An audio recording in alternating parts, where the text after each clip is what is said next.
Hey, it's Justin Harvey. Thanks for tuning in to the Anesthesia Success Podcast, where we take a close look at important topics pertaining to business, practice management, personal finance, and careers for anesthesiologists and pain management physicians. On this show, I work hard to take your critical questions straight to the experts. Thanks for listening. This week, we're talking with my friend, Dr. Aaron Lewis. Aaron and I talk about how his experience doing a residency with the private anesthesia group prepared him for an eventual role in private practice. We also talk about some of the challenges of working with surgeons in the OR, as well as Aaron's financial coaching business for physicians. As always, thanks for tuning in. Hello, everyone. Welcome to this episode of the Anesthesia Success Podcast. I'm your host, Justin Harvey. I have with me today my friend, Dr. Aaron Lewis. Aaron is an attending anesthesiologist in the Detroit area, and he's in private practice there and has had some really interesting career experiences as well as some interesting financial expertise that he's developed over the years. Really excited to unpack this today with Aaron. Thanks for joining us today. Thanks for having me, Justin.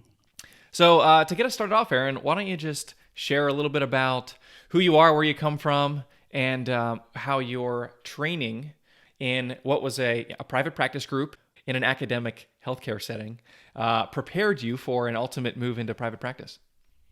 Okay, wow. What a question. My training was obviously in a broader academic institution, but the anesthesia group that I worked for was a private practice. And so I knew nothing else during my training. I didn't know how a purely academic education would be like. We heard that maybe it was a little bit slower. There were more opportunities for research. There were certainly more opportunities for larger cases. After I got out, the advantages became apparent, at least for me. And so in a private practice setting, the onus is on doing cases quickly and efficiently, safely above all. And that can sometimes be a challenge, a push and pull on how fast do we do it? Is it safe to do it at all? And so we're always, my opinion of the private practice world is we're generally pushing the limits on getting the case done safely, but quickly and at all. So what I mean by that is relative to an academic center, there is much less tolerance by surgeons, the anesthesia personnel, the culture to cancel a case. Mm-hmm. So we rarely do that unless we have a good reason. Okay. So give us a window into the beginnings of your residency experience, maybe as a CA1, when you started to get a feel for, okay, like the surgeon really wants to do this case. Were you in any, can you tell me maybe a story or two about, was there some friction between the anesthesia and surgeon about whether or not to proceed? What was that like? So, yeah, I remember when I first started, and to this day, that has certainly turned out to be true, that learning the politics and the diplomacy of operating room culture is key for anesthesia personnel. It's hard to teach. You just have to get in there and learn it. But I suppose a good sort of starting point would be for you to understand as a young anesthesia resident or a more tenured anesthesia attending is that you are like the offensive lineman. You have no glory. You are not important. You are replaceable. Now, truthfully, you are important and you do have responsibilities that are absolutely critical. But culturally, in the eyes of the surgeon, you are replaceable and you don't get glory. So you're saying people don't come to your hospital in order to work with a certain anesthesiologist? Rarely. So the diplomacy plays out in the way that sort of the surgeon who brings the paying customer to the operating room has much more power to influence what happens and when it happens and how it happens. And you must be there when he's ready to make it happen. So a good example would be this. Surgeons routinely show up late. Okay. Routinely, like every day for some of them. Okay. And so we have prepared for a 7:15 start. Let's say we get there at the same time every day. Maybe it's 6, maybe it's 6:30. And we stand by back straight, waiting for the surgeon to show up. And oftentimes we talk about, just imagine if the surgeon showed up for 7:15 and I wasn't there yet. Well, where's Aaron? Oh, no, he'll roll in. He'll be there anytime. You would be terminated on the spot. Wow. So it's very, very different culturally. And so sometimes you are if you are doing anesthesia well, you're putting the patient first. You're taking care of the patient to the best of your ability, and you're sort of giving the surgeon as much yes sir, no sir, or yes ma'am, no ma'am that you can afford without challenging safety. So anything that doesn't matter, it's yes sir, no sir, yes ma'am, no ma'am. You have to hold your cards. You have to hold the ace in your hand, and cherish it, because there will come a time where, and the surgeon is not ready for it. Maybe they've never heard you say it, where you stand up and you're going to say, nope. And you're going to stop the whole thing. You might cancel the case. You might cancel his procedure mid-procedure. And you need to be ready to defend that decision. It could very well lead to a childlike tantrum from an adult professional. And so you need to be ready. You are going to have to do it. This is really one of the key responsibilities of an anesthesiologist, is to know when to step in and cause a short-term mess in the name of patient safety. This is one of your highest callings, to protect the patient in this way. Interesting. So I'm really curious, as far as because this is one of these things that exists in any industry, anywhere where there's people involved. There's politics, and there's like factions, and there's this, this stress and friction between stakeholders, whether it's the patient and the doctor, or between two doctors, or between physicians and insurance, or physicians and administration. These relationships exist in a lot of different places. I'm curious, in your organization at the time, how were the surgeons involved in the hospital administration? Were they their own private group as well? What was why was this such a point of friction between you? I believe so my experience is limited to 2 different institutions. They're in different states. I believe my experience can be extrapolated to most. And it has to do with the fact, I believe, that surgeons, number one, draw a certain personality. It's what makes them good at it, to be honest with you. They sacrifice more than most. They are spending more time with the patient than anesthesiologists are. They're sacrificing more of their family time, in my opinion. It's a harder job to do. But these guys want to be the center of attention. They thrive in that environment. They thrive in an operating room in a let's say a 20-foot by 20-foot or 30-foot by 30-foot operating room environment with 10 people in it. They thrive at being number one. And so that sort of is one component. The second component is the financial component. Hospital administrators bend over backward for surgeons because they want the cases to come to their hospital. If I'm a surgeon, a busy one, I can tell my administration, give me what I want or I'm leaving, and I'm taking my patients with me. As an anesthesiologist, I don't bring patients to the hospital. I provide an integral service, but I don't bring paying patients. So I can't really threaten to leave. The administration will go, okay, see ya, and we'll get another group to come in here. So I think it's a generalization. The environment that I'm speaking about is a generalization, but these are the things that go into creating this culture. Okay. Can you tell me about a story or two from back in the day when you maybe, as you were learning the dynamics of these politics, where did you accidentally step on a landmine in the OR and a surgeon blew up at you, or you had maybe an attending who you witnessed this happen to as an anesthesia resident? Well, yeah. I mean, I had a classic, hardcore, old school Russian chief of the residency program. And he was intelligent, but he was old school, and he was tough, and he was demanding. And we had a vote in my 3rd or 4th year about whether he should be terminated because he slapped a resident on the back of the head for doing something stupid. Wow. And that resident reported him. And I remember during that vote, I liked the guy, by the way. I thought he was good for my education. His tactics were a little bit rough. I remember someone who was leading the vote said, we're going to take a vote on whether this individual should continue as chairman. And don't worry, the vote's going to be anonymous. So vote your conscience. And my first thought was, like hell, it's going to remain anonymous. So I voted for him to remain. The overwhelming vote was for him to leave. I voted for him to remain. The vote, of course, got back to him. He remained. And so I had a little bit of good grace because he knew that I voted for him to remain. So, but the reason I tell you about this guy is, and describe his personality, was because time and time again, I would be dealing with a surgeon having a juvenile-like temper tantrum, okay, in the operating room, screaming and throwing instruments and whatever.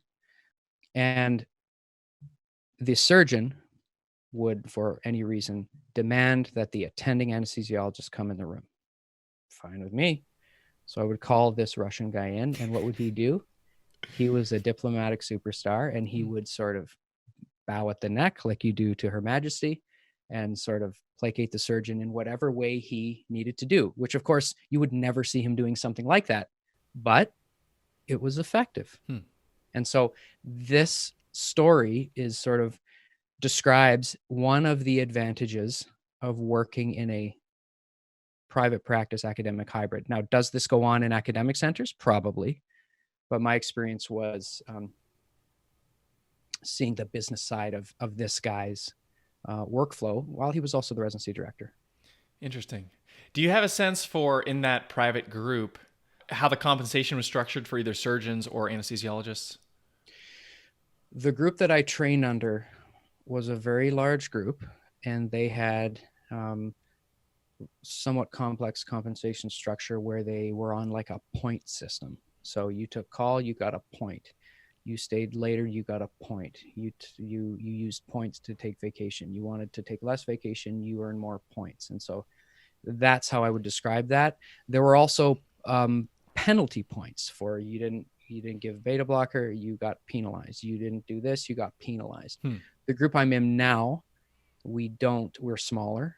We have a much more simple compensation mechanism where everybody works, everybody eats. It's just a equal work, equal split. We don't have penalties. We have a simpler structure, but they had a complex structure. Yeah. Sounds like surgeons, I don't know. Okay. It sounds like there's probably some, what we would call like quality measures and some production mechanisms in that.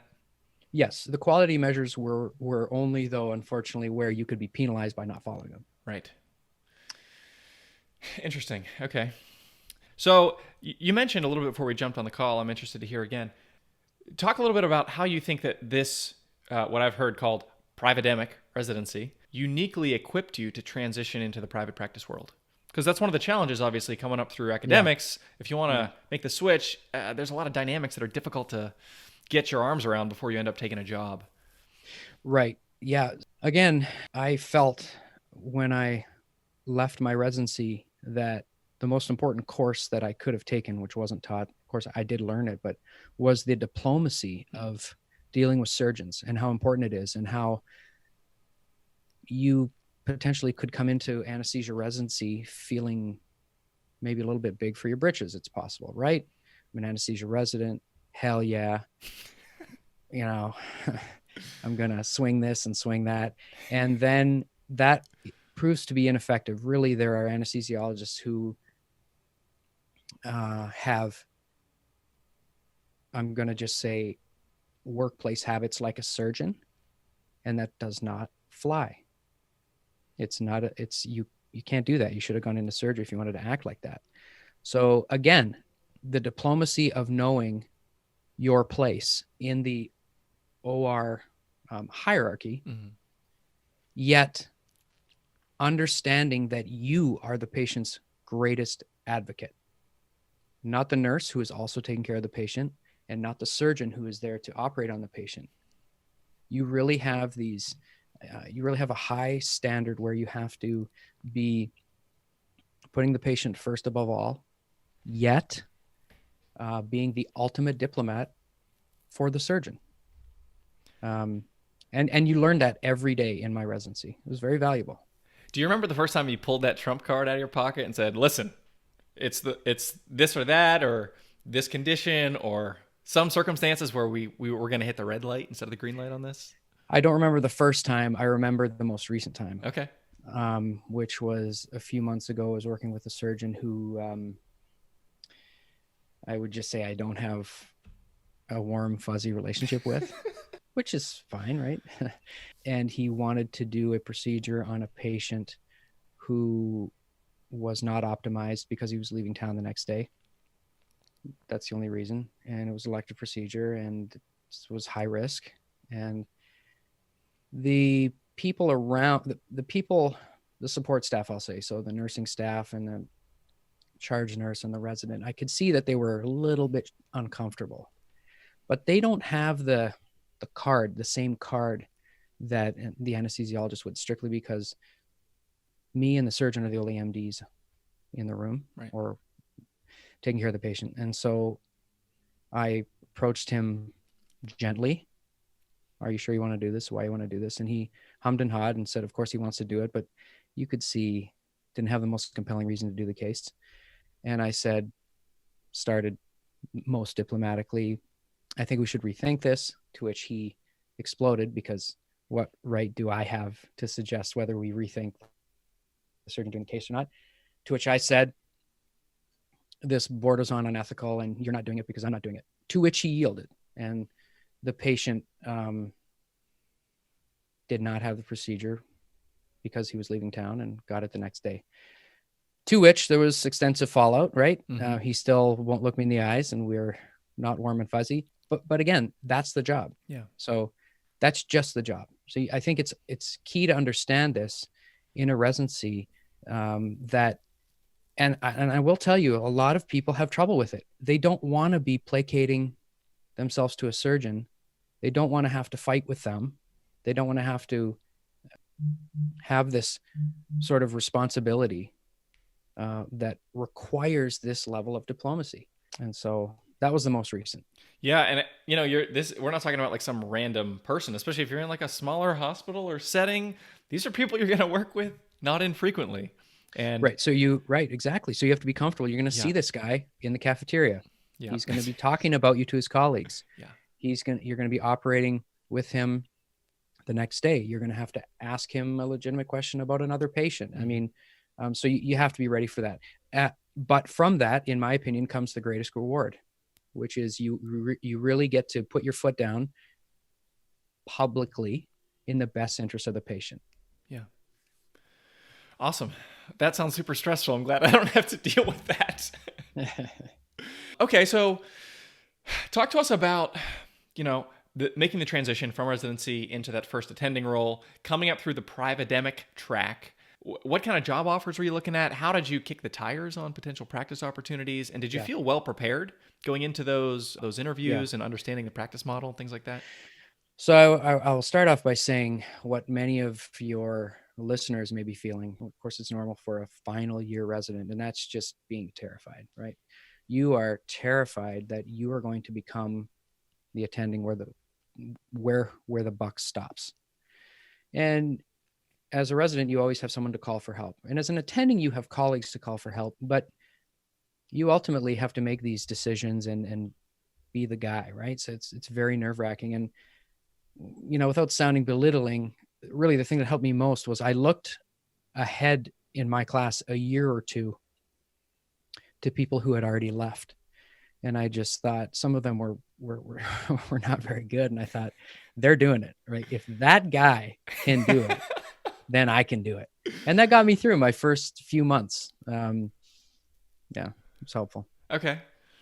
So were you, describe like the different options that you were considering as you looked at that first bit of employment. Did you stay in the same practice that you did residency in? I did not. My situation was a little bit unique because at that time I was a Canadian citizen doing my residency training on a visa. Proud to be an American citizen now. So I needed a job that would sponsor me for a green card. Okay. So I looked for rural jobs. I also had student loans, so I appreciated the increased salary and the signing bonus and stuff like that. So I went from my institution, which was very large, to a smaller 250 bed hospital, level 2 trauma center, actually, which is the same as where I work now. And I was looking there because it fit my immigration needs. I mean, I couldn't just go anywhere. I really had to go somewhere that would sponsor a green card. So that kind of focused my application. Got it.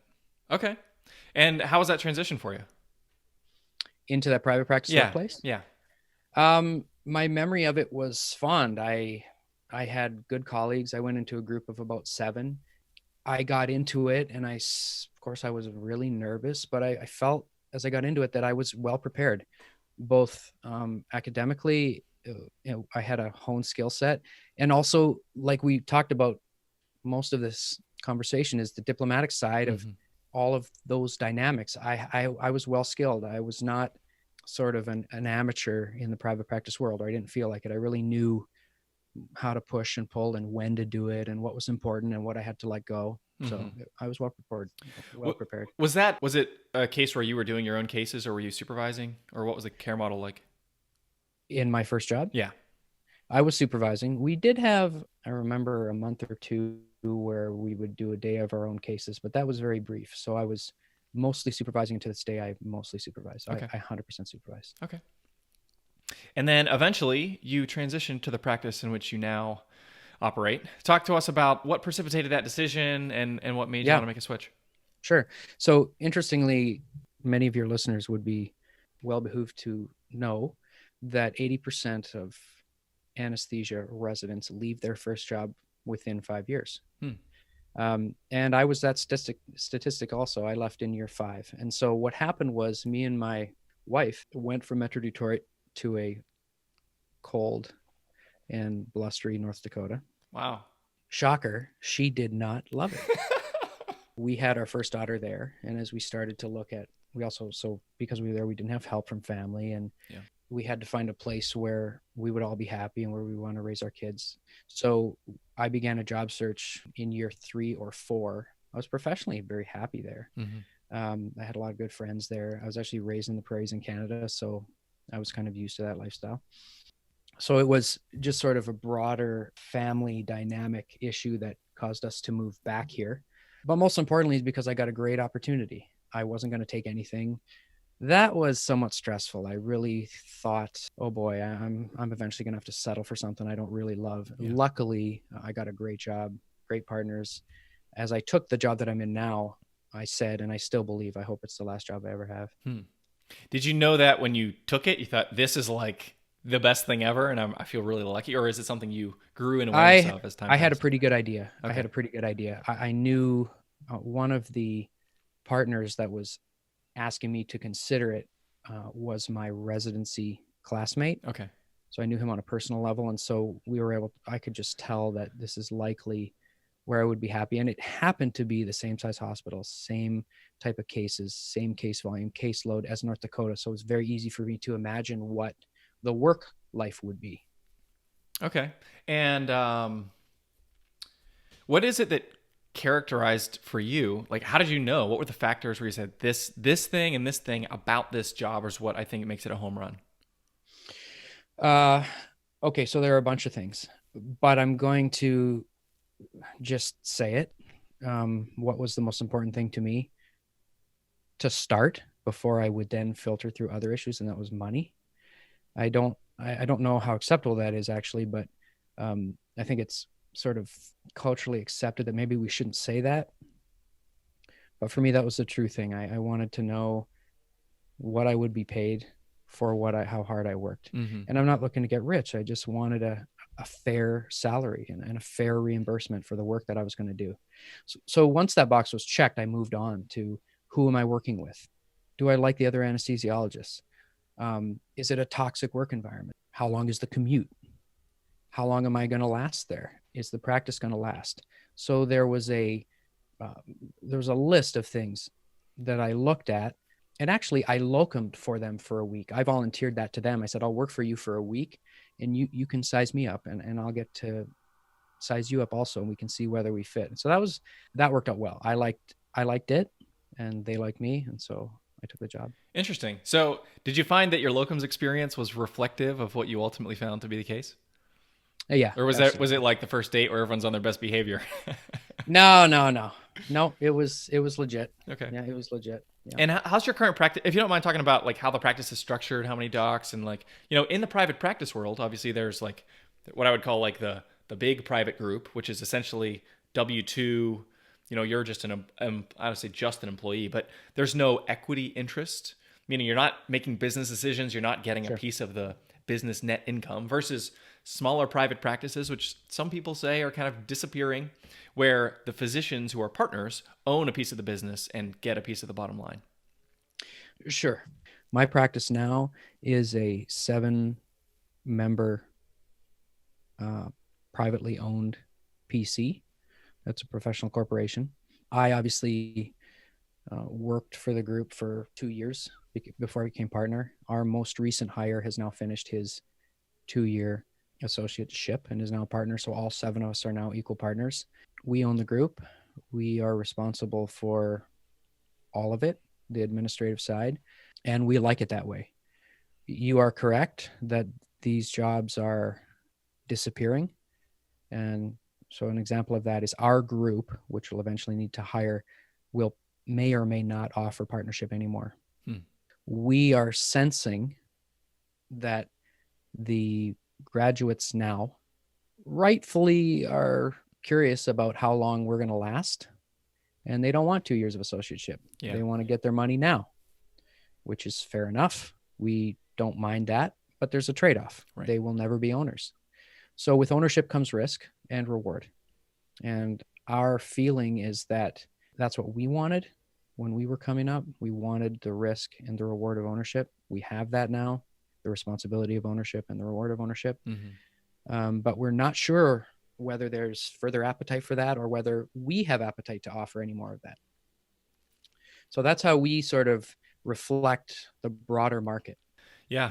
And that seems to be consistent with the things that I'm hearing and seeing. You go to the national conferences and hear the anecdotes from the smaller groups that are, challenged to compete in different ways, and the growing administrative and compliance burden and all of that. And that's something that a topic we've explored at greater length in other episodes on this podcast, and we'll continue to do so because that's a really, I think, important thing to be aware of. I want to pivot a little bit here. So during this journey that you've been making on the career front, you've had a bit of I'll call it a personal enrichment story as it relates to personal finance. So the way that you and I first connected, Aaron, was you were doing the CFP curriculum, Certified Financial Planner, which for those that don't know out there is a financial designation that's essentially the gold standard of financial planning certification, sort of like the MD of financial planning, except way, way, way less difficult. To be clear, I'm not comparing myself to someone who graduated from med school. But I don't know. I told Aaron before we jumped on this call, I'm not aware of any other boarded anesthesiologists who have gone to the trouble of taking all 7 CFP modules and then sitting for the comprehensive exam, which you have done, which is a very impressive achievement while you're a full-time physician. So talk about, why did you do this? What were the factors, motivations as a physician where you said, I want to carve out some real time in my life to read these textbooks and understand personal finance to a level and degree that most of my peers will never even understand? Sure. Yeah. So my journey began where some of your 3rd and 4th year residents are now, which is I had 0 financial literacy, and I went to a finance for beginners lecture in my institution. And a couple things stood out from that lecture. Number one, I remember being really impressed by the reams and reams of statistical data they had. Similar to my experience with medicine, is like real studies and numbers, and they could extrapolate this, that, and the other. But also I realized I really knew nothing. And so I realized that I wouldn't be able to even speak to a financial professional without understanding the terms. I wouldn't know what I needed. And I felt like could be roadkill for a dishonest advisor. So I didn't have any mentors in that field. And so I realized I had to start reading. And before that moment, I really thought that finance was the most boring subject in the world. I had no desire to learn it, but fear drove me to start reading, and lo and behold, I kind of liked it. So I read and I read and I read and I read and I read really something financial every day. So skip to a couple years ago, here I am giving financial advice, essentially, But then at the end, qualifying it with, but I'm not an expert, you need to go on your own. And so I realized one day, why don't I try and get a real financial credential? And what is that? How would I get it? Could I get it? And I started researching and found the CFP, which I view as the highest standard in the land, and understood that I could take the courses and then pass the exam. And so I was excited by that. And I thought, talk to my wife and support me doing this. It's going to take some hours outside of work, and then there'll be a big exam that I'll need to study for. And she said, go for it. So I went for it. And let me tell you, it's a damn good thing that I paid tuition before I got into my first couple courses, because I would not have done it. It was much more work than I thought. Yeah. Although I enjoyed it, it was a lot of work. And that was before the exam. Taking the exam, I want your MD listeners to understand that it is, in my opinion, just like a USMLE. The volume of material is similar. The hours needed for 3 to 4 months is similar. The prometric center is the same. The amount of time for the exam is the same. The amount of time per question is the same. The breadth of knowledge is the same. And so if you are an MD and you are listening and you are proud of yourself for studying for and passing step 1, which you should be, you need to give that same respect to anyone who has passed the CFP exam. So I passed it, and that was this summer. And then I started lecturing and created Money Nerd MD and trying to help. Yeah. So tell us about, I want to talk about your business. So I think this is a really awesome model. Money Nerd MD. I want to hear more about what that is. Money Nerd MD essentially bridges the gap between physicians and the financial world that maybe they've never interacted with, that they may be intimidated by, or that they don't speak the language of. This sort of was me when I was finishing residency. In other words, Money Nerd MD advocates for the physician who maybe doesn't understand the financial services industry and is worried about being taken advantage of. And so how have you found it to be received? I know you've engaged with your first few physicians recently to help get them pointing in the right direction. What kinds of things are you doing for people?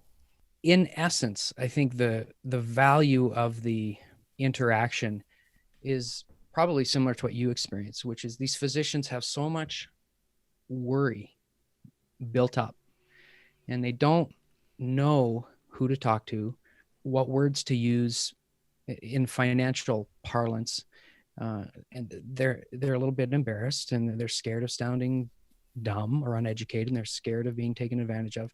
So the real value, aside from the technical aspect of the consult and the questions and the advice, isn't just listening. Physicians feel relieved in letting their anxieties out to me, because I'm a physician too. I'm a full-time practicing physician like them. And so I'm a safe place to hear this. And then that's even before the advice. And that's before the connections, the value, or where they can find what they need for best value. That's all before. So the real inherent value is in just listening, active listening. And I know good CFPs do that. I think you do that. That's the most important quality, I think. Not the technical expertise of the planner, but the ability to have empathy for your client.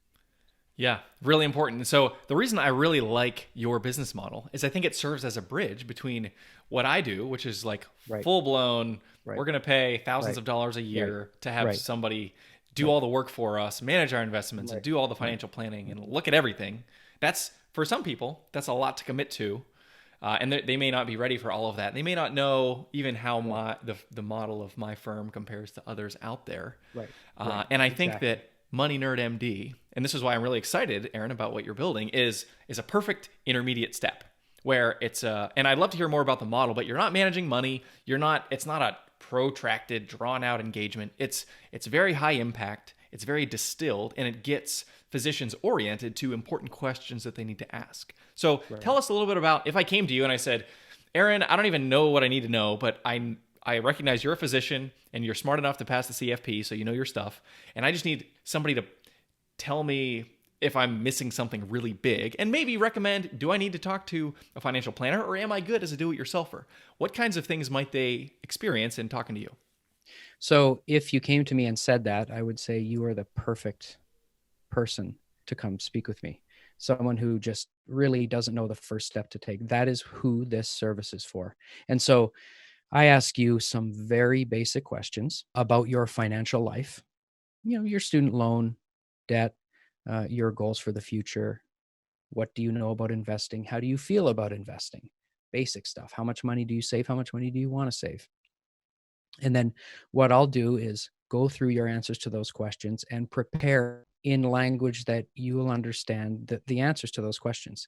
Some of those questions include just what would you like to know more about? Or are you nervous reaching out to financial planners and why? So we'll address all that in a video conference where we'll speak face to face and I can answer any question that you have. So we'll also eventually cover, it's important, I think, the compensation models for financial advice and financial management. And so that's relevant to what I do because it is important that the person who is listening to my advice understand that I'm essentially fee only also. Mm-hmm.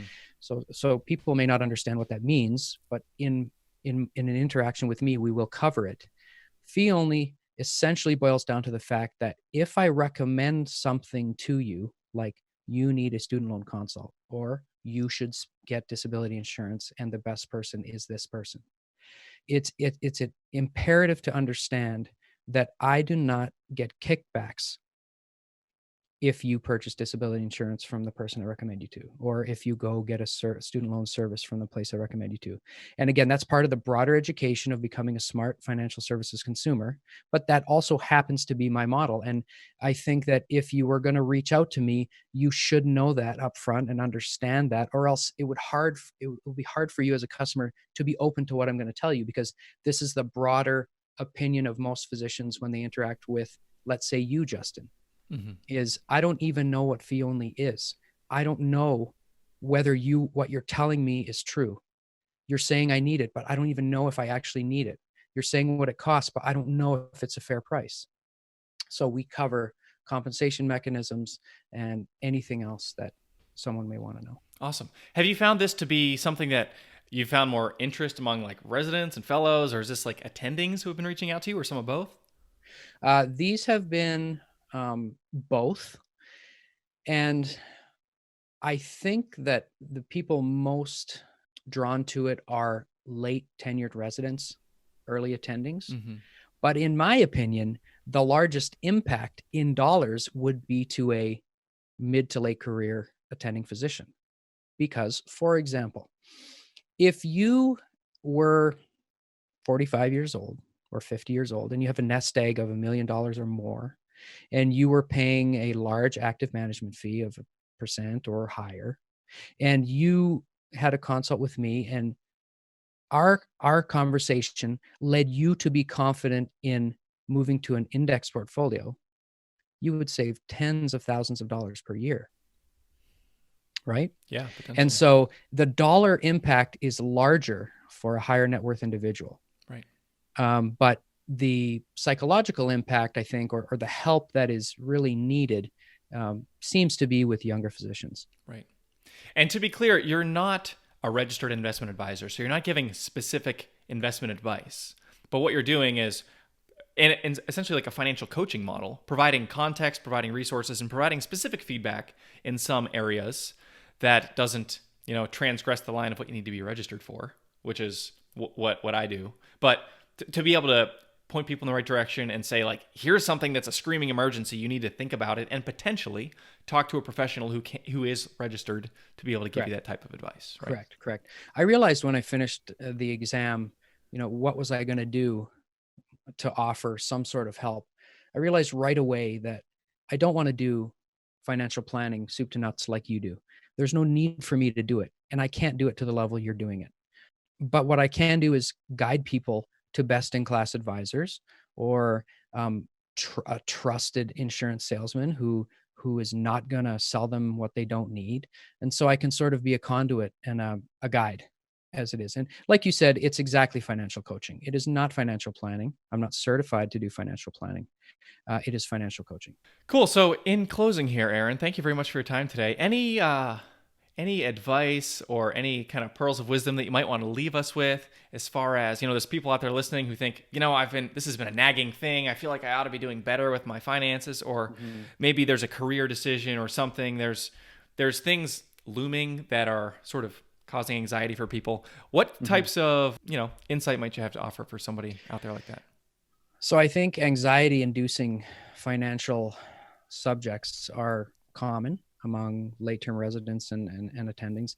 And I would just say that if you have anxiety about something, please somehow find somebody that you trust. You can read a little bit on your own. Actually, I would advise that. Read a little bit on your own so you just understand the basic terminology, but then sit down with someone you trust. I guess it's up to you to find out who that person is, but spend a little bit of time with them and really try to get down to the details of what do you actually need. There's two questions you need to ask. What do you need versus what do you not need? And for the things you need, how do you get it for the best value? How do you get it where your goals are best served? And so this is where a trusted financial advisor or helper or guide or whatever you want to use is invaluable. And proper financial advice really addresses, in essence, someone's money anxiety. And you ought not to have a life lived with compounded financial anxiety. It's really worth dealing with, checking the box, and focus on being happy and enjoying the fruits of your hard labor as a physician. Absolutely. Awesome. Well, we'll close with that. Dr. Aaron Lewis, thank you very much for joining us today on the Anesthesia Success Podcast. Thanks for having me, Justin. If you liked what you heard this week, head on over to anesthesiasuccess.com, where you can find more content and free resources to help you build a successful career in anesthesiology and pain management. If you wanted to leave a review in iTunes, I would also really appreciate it. Thanks for using some of your valuable time to join me today on the Anesthesia Success Podcast.